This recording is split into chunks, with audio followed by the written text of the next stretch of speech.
Armadillo mining isn't dead. Let me explain. As we all know, a new update was recently released for the Crystal Hollows that changed mining as we know it. The main change was to the Armadillo pet, which received massive nerfs.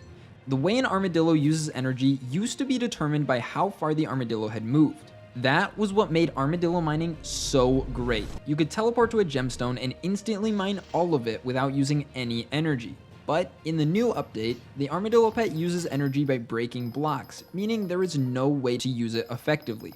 Or at least, that's what people were led to believe.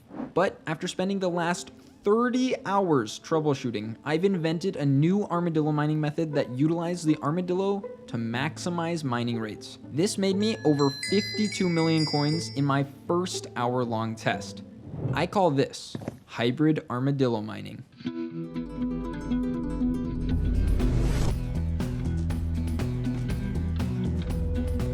This took me a long time to develop, so if you could like the video and subscribe, I would greatly appreciate it. Based on the name, you might know what it consists of, but I'll dive into the specifics. When armadillo mining in the past, you wouldn't have to worry about the pet's energy, allowing you to mine infinitely. Now, in order to use it, you have to make sure to keep an eye on the energy.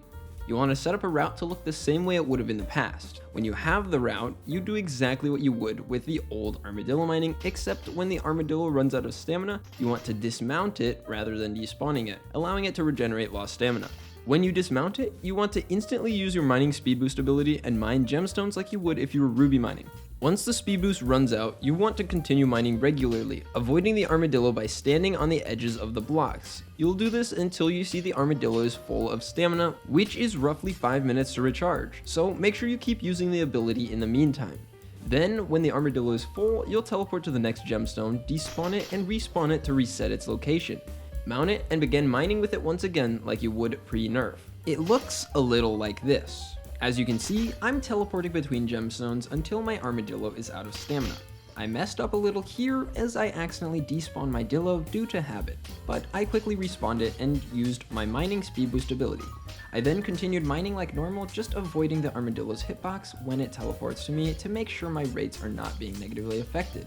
I continue doing this until I finally can use another speed boost and then eventually get back on the armadillo. Seems easy, right? Well, there is a little more that has to happen before you can do that. I currently have 6,664,000 mithril powder and 14,691,000 gemstone powder, which is a lot, but you realistically only need 4 million of each powder to get started. Before the patch, that was a tall order. Trust me, I spent over 100 hours powder grinding just to get 4 million of each powder. But in the recent update, the Armadillo nerf wasn't the only change to the Crystal Hollows.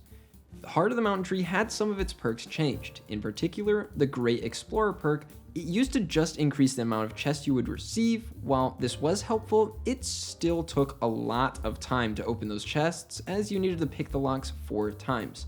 With the new changes, you can open chests instantly without the perk maxed out. This increased the amount of powder you can get from 80,000 an hour with a double powder event before the update to over 400,000 of each powder an hour without even needing a 2x powder, as I can open up 7 times the chests in the same amount of time.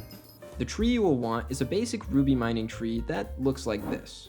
As you can see, you both prioritize fortune and speed to maximize your rates. You also are going to want the best mining gear for your stage in the game. Start with Yogg, upgrade to Sorrow, then finish off with Devons. Putting in all gemstones, as unlike the old Dillo mining, you will actually need to have mining speed. I'll also add that you'll need an item with an ether warp, like the Aspect of the Void, to teleport between gemstones. Lastly, one of the most important things you will need that comes directly from the old Armadillo mining is alternating pet rules, which requires the first pet rule to summon an Armadillo pet unless there's an Armadillo pet active. For the second pet rule, you'll want it to be exactly the same, except replace the Armadillo pet with something like an Endermite to lower teleport costs, or a Bell pet if you want to mine Topaz. Comparing this to other current methods, this definitely makes the most money. I used to do ruby mining with a Bal pet, which allowed me to make close to 35 million coins per hour.